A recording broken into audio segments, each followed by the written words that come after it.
So there was a question that had come up in the chat and the Q&A that I wanted to address that was related to embedding live streams in the websites that that churches have. So I wanted to cover that really quickly. So with Facebook is a little has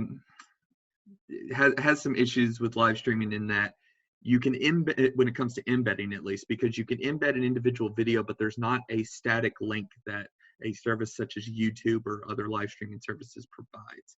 So to answer, I think that was Beth, your question, that you can embed video by video, and if you're doing Facebook Live, that might be your best option. But there are other services that if you want a static link that connects directly to, that you can embed directly into your website, you can certainly do that. And also keep in mind that with YouTube live streaming, you have to have at least, I believe, 1,000 subscribers to live stream on YouTube. So that might not be an option for many of our churches to live stream on YouTube. That's only if you're streaming from a phone. If you're streaming from a computer, there is no limit. There is no subscriber limit. Sure.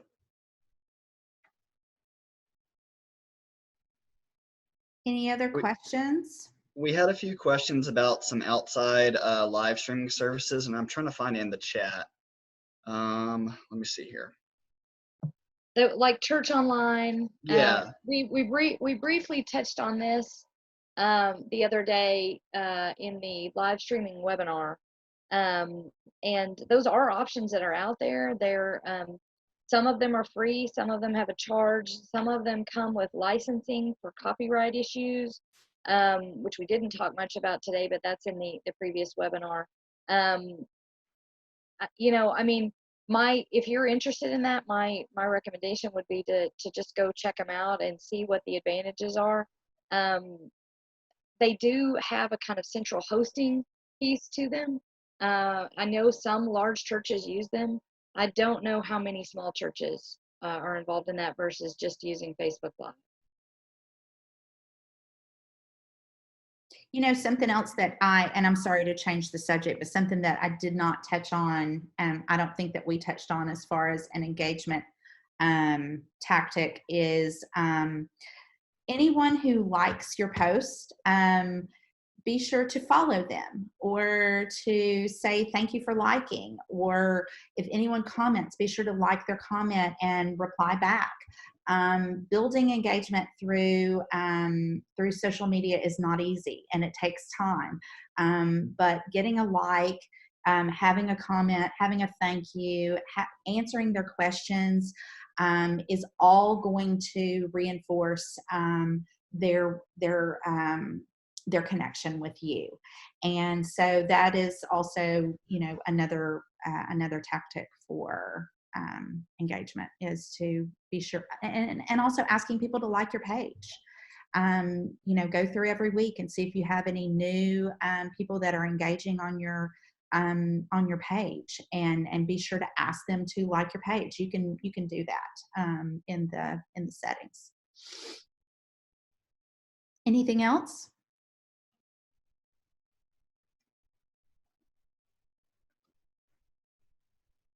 This has been a really good webinar, and it's been full of a lot, a lot of stuff, but I'm so proud of our team that we just have, everyone seems to have so much knowledge and passion for helping local churches grow virtually, that it's just exuding from us. So we're excited about this, and we're excited to have people join us on Tuesday mornings, and we hope to continue going in this and growing the marketing of your church and the engagement and connection with the virtual world. So does anyone else have anything they want to add that they forgot or that we had questions on before we get off here? Amy, before you unplug, I will have some instructions for you since Okay. you're as the host. So. Okay. Nan asked if there were content calendar strategies for Saturday, and I said Sabbath. Yes. I did Yeah. say you might remind folks to join for worship the next Yeah. day, but for, oh God, we need some rest in here sometimes too. Right. Right. You do not, here's my thing. We need rest. And as I was talking about, we don't, be different, step out, away from the crowd and let's focus on something other than a pandemic. But also don't forget that we are all virtually connected more now than we ever have been, because we are all at home with phones and with our computers. And so we're connected. So I would suggest at this time, leave your Saturdays to promoting your Sunday worship, or change your Sunday worship to a Saturday worship, or whatever it is that you want to do. But leave a Saturday to just preparing for Sunday, and engaging with people beforehand. And you may not see results immediately, but your people are going to love this. They're going to love being able to study scripture pre-sermon. And I know sometimes in the past we've shared information and it's been in a really long blog or text, and it just hasn't been, you don't have the link. So providing a Bible Gateway link, or whatever in the comments of the event, allows people to, oh, this is so easy. I can study and be ready for worship tomorrow. And so there's just so much opportunity for engagement now. So yes, like Michelle said, go easy. But I still don't see anything wrong with engaging at least once a day throughout the week. And know that you can queue things up, y'all. You can queue up posts. If you don't want to be, which you really should be, you really need to be checking your church Facebook page every day, because people may have prayer requests, people who like or follow or comment. You really need to be aware of those so that you can engage with them. But as far as posting or coming up with content, sit down and plan that out a week at a time.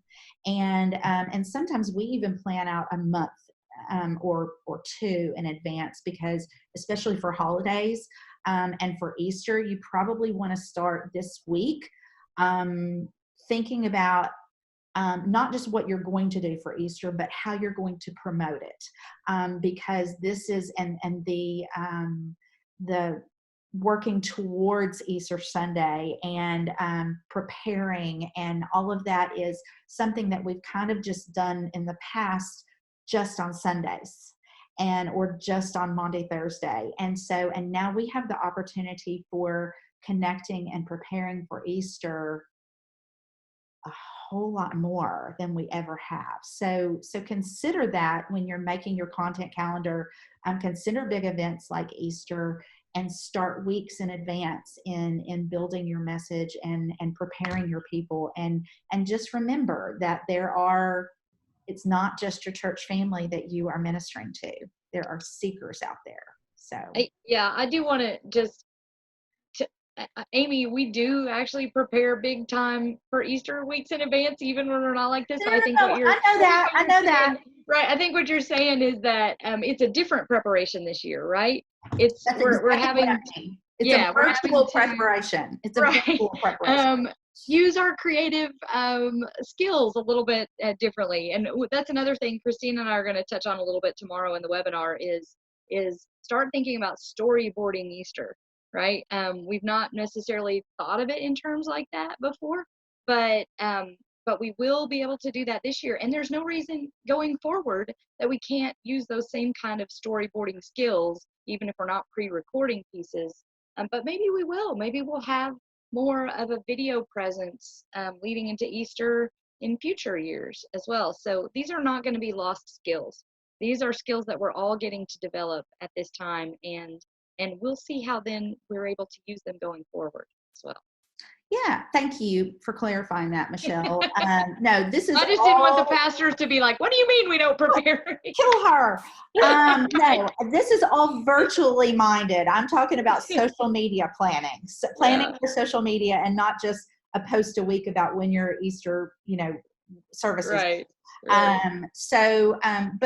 don't feel also don't feel like you have to do this alone. Small church leaders, you have people who will be glad to help you with this. There are school teachers who would be happy to help you outline a plan. You have college students, you have teenagers that can help you come up with images using Canva. You have spouses perhaps, or best friends, or children that can help. Or amateur photographers in Yes. your congregation who just love to take pictures. Take advantage of people having time on their hands and having a little bit of knowledge, and there's no telling what kind of ministry can be created from this time. As far as the internal ministry growth of a virtual program for your church, as well as the ministry outside our church doors. So don't feel like that you're in this alone by any means. Just ask. People will be so gracious to help. On that, I will share one thing that that we briefly touched on earlier on the private groups and on Facebook, and talking about settings, and we address all of this in our social media principles, which church leaders, you might want to take a look at on our website. It gives some basic principles of the reality of social media, the making sure that you're not the only one with access to the social media page, because if you get sick, then no one can post. Or also making sure that if someone else does all of your social media engagement and content, make sure that you have access to the page as well, because what if they get sick? There always needs to be at least 2 different people who can be administrators for the Facebook page. Check out the social media principles as well, because that talks about being aware that when you speak for your church, that be very, very sure that you're speaking for the whole church. Be very, very sure that you're speaking for the whole church and not just from your thoughts, because when you are on social media, you are representing the church in its entirety.